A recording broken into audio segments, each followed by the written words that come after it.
नमस्कार, स्वागत है आपका न्यूज इंडिया पर और मैं हूं आपके साथ रजत राकेश टंडन और आप देख रहे हैं न्यूज एट 7, वो शो जहां खबरों को सिर्फ दिखाया नहीं जाता बल्कि समझा भी जाता है। यहां पर बड़ी खबर का होता है गहराई से विश्लेषण, साफ शब्दों में आपके लिए। तो चलिए शुरू करते हैं आज की बड़ी खबरों का सफर मेरे साथ। आज की पहली बड़ी खबर क्या है? आज की पहली बड़ी खबर है राजनीति के रंगमंच पर एक बार फिर सियासत का नया अध्याय खुल गया है। जहां एक तरफ वोटों की चौसर बिछ चुकी है, वहीं दूसरी तरफ नेता जनता के दिलों तक पहुंचने के लिए मंदिरों की चौखट पर सिर झुका रहे हैं। सीमांचल से होते हुए राहुल गांधी की वोट अधिकार यात्रा अब मिथिलांचल में प्रवेश कर चुकी है और यहां पहुंचते ही उनके अंदाज में देखने लगा है सॉफ्ट हिंदुत्व का नया रंग। वो राहुल गांधी जिन पर विपक्ष अक्सर एक तरफा झुकाव यानी मुस्लिम तुष्टीकरण का आरोप लगाता रहा है, आज वो बिहार के सीतामढ़ी में जानकी माता के मंदिर पहुंचे, किया विधिवत पूजन अर्चन और श्रद्धा से धोखे लगाए। दिलचस्प बात यह है कि कुछ ही दिन पहले इसी मंदिर परिसर में गृह मंत्री अमित शाह ने भी 882 करोड़ की लागत वाली जानकी मंदिर परियोजना का भूमि पूजन कर अपना हिंदुत्व कार्ड चला था। आपको बता दें, बिहार का यह दूसरा सबसे बड़ा मंदिर है और राहुल गांधी ने अपनी यात्रा की शुरुआत भी देव के प्रसिद्ध सूर्य मंदिर से ही की थी। साफ है, इस बार उनकी रणनीति जनता के मन तक धर्म और आस्था के रास्ते पहुंचने की है। तो क्या राहुल गांधी अब हिंदुत्व की जमीन पर विपक्ष को सीधी टक्कर देने आए हैं? तो क्या अब राहुल गांधी भी उसी राह पर हैं? क्या यह धर्म की सियासत है या आस्था की राजनीति? अब देखना दिलचस्प होगा कि मिथिलांचल की जनता दिल से किसे अपनाती है और किसका राजनीतिक प्रसाद कबूल करती है। नजर रहेगी जनमानस पर भी और नजर राजनीति के रंगों पर भी, क्योंकि ये सियासत है साहब। यहां हर मूवमेंट के पीछे कोई मास्टर प्लान जरूर होता है। रविशंकर प्रसाद ने क्या कुछ कहा जो राहुल गांधी सुबह आज मंदिर गए थे, सुनाते हैं। वोट चोरी हो रहा है, ये बिहारियों का अपमान कर रहे हैं क्या मतलब है इसका? और लेकर के किसको आए हैं? स्टालिन को, जिन लोगों ने सनातन धर्म का विरोध किया था। बिहार के मतदाताओं का अपमान अब हम नहीं सहा जाएगा। बिहार के मतदाताओं ने नीतीश कुमार, नरेंद्र मोदी, डॉक्टर सुनील कुमार, कौशलेंद्र जी, मुझे, डॉक्टर संजय जायसवाल, कामत जी, सबको ईमानदारी से जिताया है। और ये कह रहे हैं बहुत गलत बात है, मैं इसकी बहुत भर्त्सना करता हूं। वोट चोरी हो रहा है, ये बिहारियों का अपमान कर रहे हैं क्या मतलब है इसका? और लेकर के किसको आए हैं? स्टालिन को, जिन लोगों ने सनातन धर्म का विरोध किया था। बिहार के मतदाताओं का अपमान अब हम नहीं सहा जाएगा। बिहार के मतदाताओं ने नीतीश कुमार, नरेंद्र मोदी, डॉक्टर सुनील कुमार, कौशलेंद्र जी, मुझे, डॉक्टर संजय जायसवाल, कामत जी, सबको ईमानदारी से जिताया है। और ये कह रहे हैं बहुत गलत बात है, मैं इसकी बहुत भर्त्सना करता हूं।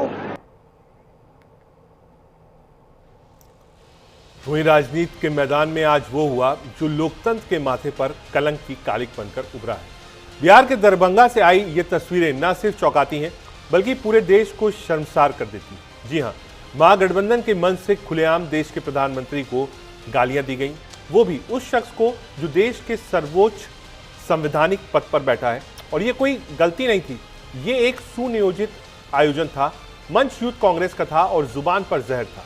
नाम है मोहम्मद नौशाद, वही व्यक्ति जिसने मन से वो अपशब्द कहे जो हम दोहरा भी नहीं सकते। राहुल गांधी उसी बिहार में वोट अधिकार यात्रा निकाल रहे हैं जहां से देश को जोड़ने का दावा किया जा रहा है, लेकिन सच ये है कि मंच से निकाले शब्द देश को तोड़ने का काम कर रहे हैं। विरोध की आड़ में अब अपमान की राजनीति शुरू हो गई। सवाल यह है, क्या राहुल गांधी इस मंच पर दिए गए बयान से सहमत हैं? क्या ये उनकी चुप्पी से मिली राजनीतिक इजाजत थी या ये वही नफरत की राजनीति है जो कई रैलियों में खुद राहुल और तेजस्वी यादव की जुबान पर देखी गई? सियासत में मतभेद हो सकते हैं, लेकिन प्रधानमंत्री को गाली देना ये विरोध नहीं, विद्वेष है। यह अभिव्यक्ति नहीं, अब शब्दों की आंधी है जो सीधे देश की गरिमा को चोट पहुंचा रही है। इस पूरे घटनाक्रम ने विपक्ष की मंशा पर बड़ा सवाल खड़ा कर दिया है। क्या अब चुनावी हार का डर इतना गहरा चुका है कि मन से गालियों का सहारा लेना पड़ रहा है? क्या यही नई राजनीति है जो युवाओं को सिखाई जा रही है?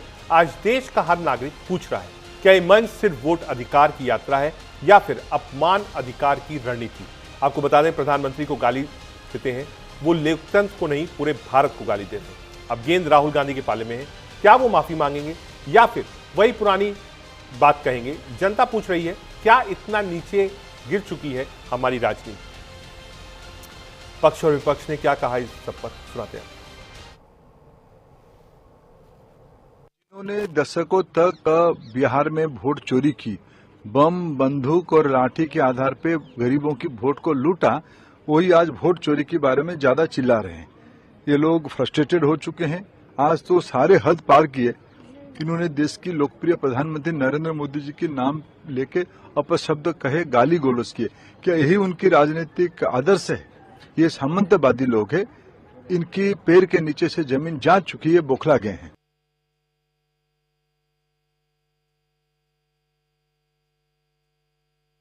यात्रा का नाम वोटर अधिकार यात्रा, मगर ये सिर्फ वोट का अधिकार नहीं है, क्योंकि अगर वोट चला जाएगा तो हिंदुस्तान के गरीब लोगों के पास कुछ नहीं रहेगा। ये शुरुआत वोट से हो रही है। वोट के बाद राशन कार्ड जाएगा, राशन कार्ड के बाद जमीन जाएगी, जमीन के बाद सारे के सारे अधिकार जाएंगे। आप देखिए, हिंदुस्तान का पूरा धन अदानी और अंबानी को पकड़ाया जा रहा है। जहां भी आप देखो, जमीन एक्वायर होती है, गरीब से एक्वायर होती है, कमजोर लोगों से एक्वायर होती है और बड़ी बड़ी कंपनियों को दी जाती है। इस किताब में लिखा है कि हर व्यक्ति को एक वोट मिलेगा।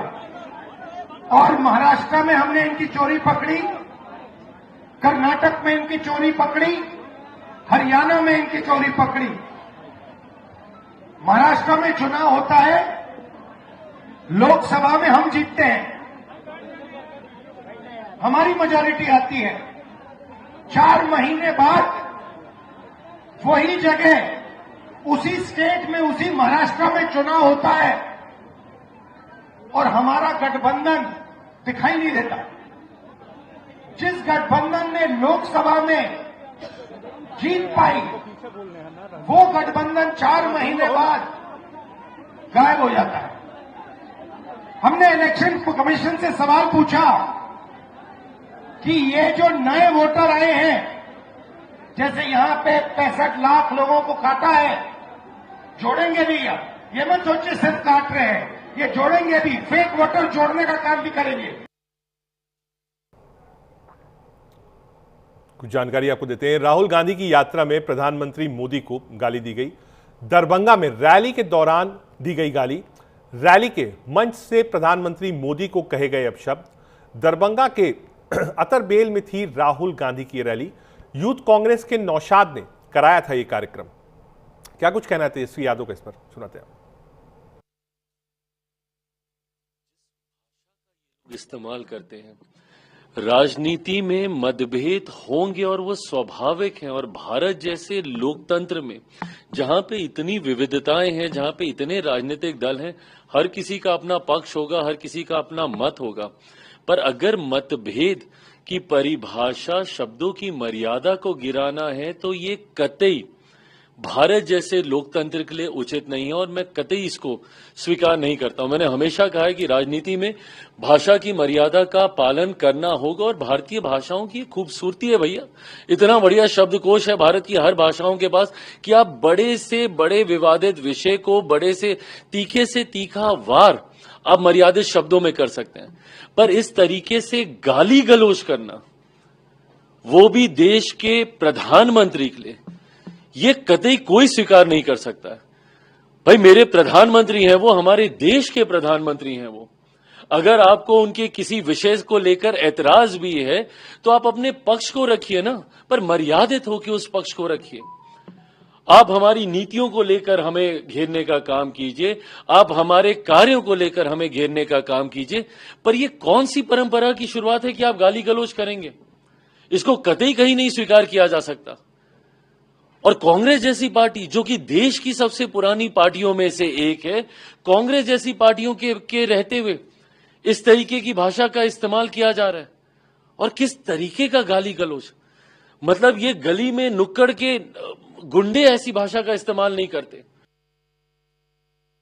लोकतंत्र की जो जननी जो बिहार है, वहीं से भाजपा और उसकी सहयोगी इलेक्शन कमीशन लोकतंत्र को खत्म करना चाह रहे हैं। आपके वोट के अधिकार को ही नहीं, बल्कि आपके अस्तित्व को वो समाप्त करना चाहते हैं। लालू जी, लोहिया जी हर बार कहते हैं, हमेशा से कहते रहे, वोट का राज मतलब छोट का राज। और ये ताकत आपका बाबा साहब ने संविधान में दिया है।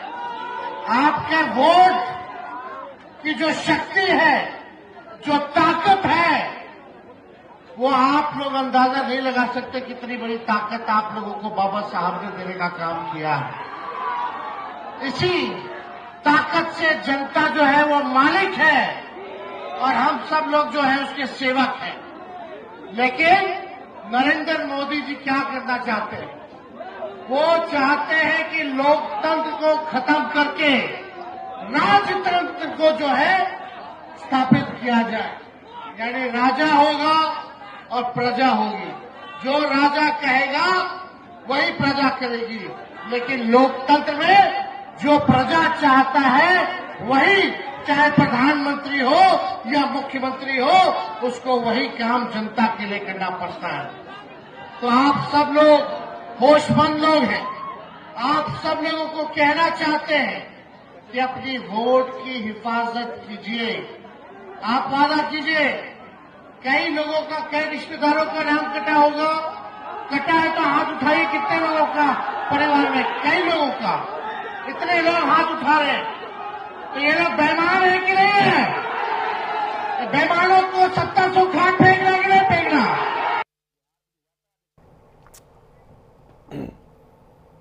अब आपको कुछ इतिहास की भी जानकारी देते हैं। जब जब प्रधानमंत्री मोदी का अपमान हुआ है, कांग्रेस का नुकसान ही हुआ है। साल आपको बता रहे हैं 2007, सोनिया गांधी ने मौत का सौदागर कहा था। कहा गुजरात चुनाव में बीजेपी की जीत हुई थी। इसी लाइन को प्रधानमंत्री मोदी ने और गुजरात ने पकड़ लिया था। लगातार इसके ऊपर बहस होती रही। जिन लोगों ने ये लाइन लिखी थी, सोनिया गांधी ने उनको बुलाया, कहा ये लाइन शायद गलत हो गई है। लगातार कांग्रेस पार्टी ने उसके बाद प्रेस कॉन्फ्रेंस करी, लेकिन ये जो लाइन थी मौत के सौदागर वाली, ये सेल्फ गोल थी कांग्रेस पार्टी के लिए। 2014 की बात करें, मणिशंकर अय्यर ने न्यूज एजेंसी से बात करते हुए चाय वाला कहा, केन में बीजेपी की सरकार बनी। बीजेपी ने इस शब्द को पकड़ा, चाय वालों के साथ कैंपेन चलाया, चाय वालों के साथ सब कुछ बातचीत करी और देश भर में ये एक, आप कह सकते हैं, एक ट्रेंड बन गया था कि आप चाय वाले के पास खड़े होइए। और बाकायदा मोदी भी जब बनारस गए तो चाय की दुकान गई, चाय पर चर्चा का कार्यक्रम बीजेपी ने शुरू कर दिया था। 2017 में मणिशंकर अय्यर ने नीच शब्द का इस्तेमाल किया। गुजरात में फिर बीजेपी की सरकार बनी। जब नीच शब्द का इस्तेमाल किया तब प्रधानमंत्री ने भी इस बात को कहा कि साहब, मैं नीच जाति से आता हूं, मैं पिछड़ी जाति से आता हूं और मुझे बार बार नीचा दिखाने की कोशिश की जा रही है। उसके बाद जितने बैकवर्ड वोट थे वो सब बीजेपी को मिले और कांग्रेस को एक बार फिर भारी नुकसान हुआ। 2017 में राहुल ने खून की दलाली शब्द का इस्तेमाल किया। यूपी में बीजेपी की पूर्ण बहुमत की सरकार बनी थी। घाट यात्रा की शुरुआत हुई थी। उस वक्त प्रशांत किशोर राहुल गांधी के साथ थे और सीतापुर से जस्ट आगे बैठे थे। उसके बाद ये घटना हुई थी। लेकिन जब वापस यात्रा कर लौटे थे तो दिल्ली के पार्लियामेंट स्ट्रीट थाने के पास उस यात्रा का समापन था। वहीं से खून की दलाली शब्द दी गई, जिसके बाद यूपी में कांग्रेस को नुकसान हुआ था और बीजेपी की पूर्ण बहुमत की सरकार बनी थी। 2019 में राहुल गांधी ने चौकीदार चोर है कहा, केंद्र में फिर बीजेपी की सरकार बनी थी। लगातार रफाल के मामले पर राहुल गांधी घिर रहे थे और चोर कह रहे थे, लेकिन कांग्रेस पार्टी को इसका कोई फायदा नहीं हुआ, उल्टा सिंपैथी नरेंद्र मोदी को मिली। 2022 में मल्लिकार्जुन खड़गे ने रावण कहा, गुजरात में बीजेपी की प्रचंड जीत हुई थी। एक बार आपको सुनाते हैं क्या कुछ कहना है शहनवाज हुसैन के इस मामले में। उसमें उन्होंने चोरी वर्ड को अपना लिया है। जो लोग खुद कई भ्रष्टाचार के मुद्दे पर जमानत पे हैं, वो प्रधानमंत्री पर हमला कर रहे हैं। उनको मालूम होना चाहिए कि बिहार की जनता ने उनकी यात्रा को पूरी तरह नकार दिया है। उनकी यात्रा में भीड़ जुटाने के लिए वो कई राज्य के ऐसे मुख्यमंत्री को बुला रहे हैं जो उनकी यात्रा में आके सेंसेशन पैदा करें। रेवंत रेड्डी और स्टालिन, ये दोनों ने बिहार को गाली दी थी। इन्होंने बिहार के लोगों को चिढ़ाने के लिए उनको बुलाया है और इस पूरी यात्रा में उन्होंने चाहे जिस भी नेता को बुलाया, कुछ होने वाला नहीं है। बिहार में एनडीए मजबूत है और एनडीए ही चुनाव जीतेगा, इसमें कोई शक नहीं है। वोट अधिकार यात्रा में श्री तेजस्वी यादव जी, श्री राहुल गांधी जी घूम रहे हैं। जनसैलाब उमड़ रहा है। हम लोग तो इस बात के हिमायती हैं कि राजनीति में भाषाई मर्यादा का ख्याल सबको रखना चाहिए। अब ये सब एजेंडा बनाया जाता है, कौन गाली दे रहा है, वो किसका समर्थक है, ये कैसे पता चलेगा। कभी भी भाषा की मर्यादा को इंडिया गठबंधन की ओर से नहीं तोड़ा जाता है। और जो लोग आज भाषाई मर्यादा की पाठ पढ़ा रहे हैं, वो तो भाषाई आतंक फैलाते हैं। किसने गाली दिया, क्या दिया, ये तो जांच का विषय है। हमारे किसी समर्थकों ने, हमारे किसी लोगों ने कोई भी भाषा मर्यादा को न कभी तोड़ा है न कभी तोड़ेगा। वोट अधिकार यात्रा में श्री तेजस्वी यादव जी, श्री राहुल गांधी जी घूम रहे हैं। जनसैलाब उमड़ रहा है। हम लोग तो इस बात के हिमायती हैं कि राजनीति में भाषाई मर्यादा का ख्याल सबको रखना चाहिए। अब ये सब एजेंडा बनाया जाता है, कौन गाली दे रहा है, वो किसका समर्थक है, ये कैसे पता चलेगा। कभी भी भाषा की मर्यादा को इंडिया। राहुल और तेजस्वी यादव की रैली में जब अपशब्द कहे गए तो बीजेपी भी आग बबूला हो गई। बिहार से लेकर दिल्ली तक बीजेपी ने प्रेस कॉन्फ्रेंस करी और राहुल गांधी और कांग्रेस पार्टी को सीधे निशाने में लिया। क्या कुछ कहना था सम्राट चौधरी का और संबित पात्रा का, सुनाते हैं आपको। जिस तरह कांग्रेस पार्टी और राष्ट्रीय जनता दल के कार्यकर्ताओं ने आदरणीय प्रधानमंत्री नरेंद्र मोदी जी को अपशब्द कहा, ये लोकतंत्र के लिए शर्मसार करने वाला दिन है। समाज में द्वेष पैदा करने वाला इन लोगों का भाषा है। राष्ट्रीय जनता दल का ये चरित्र रहा और कांग्रेस पार्टी इससे उबर नहीं पा रही है कि कांग्रेस के लोग ये सोचते हैं कि ये लोकतंत्र नहीं राजतंत्र है, और राजतंत्र नहीं है, जनता का तंत्र है। समाज देख रहा है और जिस तरह मोदी जी को गाली देने का काम कांग्रेस पार्टी और राजद के लोग कर रहे हैं, ये लोकतंत्र के लिए शर्मसार करने वाला दिन है।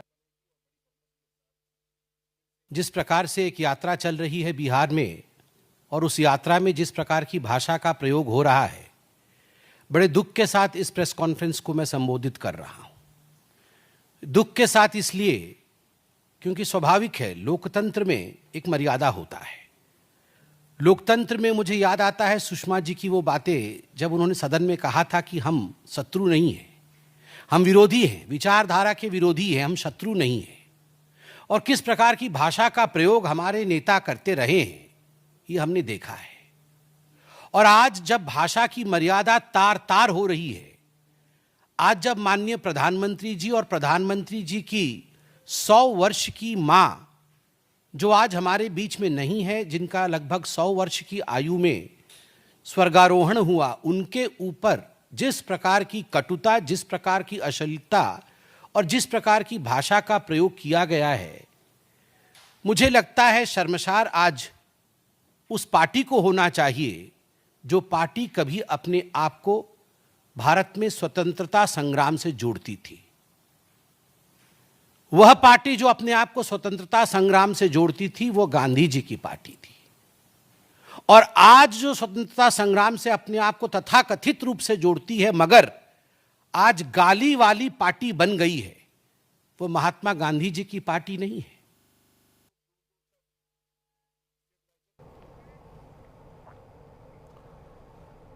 एक और बड़ी खबर आज बिहार से आई। इस बीच आपको बता दें, आतंकी अलर्ट के चलते राहुल गांधी की वोटर अधिकार यात्रा में सुरक्षा बढ़ा दी गई और कार्यक्रम में बदलाव किया गया। रोड शो रद्द करवा बंद गाड़ी में मोतिहारी पहुंचे और रास्ते में लोगों से मुलाकात की। सीतामढ़ी में जनसभा कर उन्होंने कहा, ये जनता के अधिकारों की लड़ाई की यात्रा है और सरकार पर निशाना साधा। आपको बता दें, आतंकी अलर्ट के बाद कांग्रेस सांसद राहुल गांधी की वोटर अधिकार यात्रा की सुरक्षा और कार्यक्रम में बड़ा बदलाव किया गया। सीतामढ़ी में कैंप से निकलने के बाद वो सीधे जानकी मंदिर पहुंचे। यहां उनके स्वागत के लिए कई जगह मंच बनाए गए थे, लेकिन राहुल बिना रुके सीधे मंदिर दर्शन के लिए गए। तय कार्यक्रम के अनुसार मंदिर दर्शन के बाद उनका रोड शो होना था, लेकिन सुरक्षा कारणों से उसे रद्द कर दिया गया। राहुल गांधी अब खुले गाड़ी की जगह पूरी तरह बंद गाड़ी से यात्रा कर रहे हैं। तय समय से 1 घंटा पहले सुबह 11 बजे ही मोतिहारी से ढाका पहुंचे। यहां रास्ते में उन्होंने गाड़ी से ही लोगों का अभिवादन किया और समर्थकों से मुलाकात की। आपको बता दें, यात्रा के 12वें दिन राहुल गांधी ने सीतामढ़ी के रीगा चौक पर एक जनसभा को संबोधित किया। उन्होंने कहा, यह सिर्फ वोटर अधिकार यात्रा नहीं है, बल्कि ये जनता के अधिकारों की लड़ाई की यात्रा है। राहुल ने अपने संबोधन में केंद्र और राज्य सरकार पर भी निशाना साधा और जनता से लोकतंत्र को बचाने के लिए एकजुट होने की अपील भी की। सुरक्षा एजेंसियों की रिपोर्ट के बाद राहुल गांधी की यात्रा के दौरान अतिरिक्त सुरक्षा व्यवस्था की गई है। कांग्रेस कार्यकर्ताओं और स्थानीय नेताओं ने भी बदलते कार्यक्रम के बावजूद जगह जगह उनका स्वागत किया।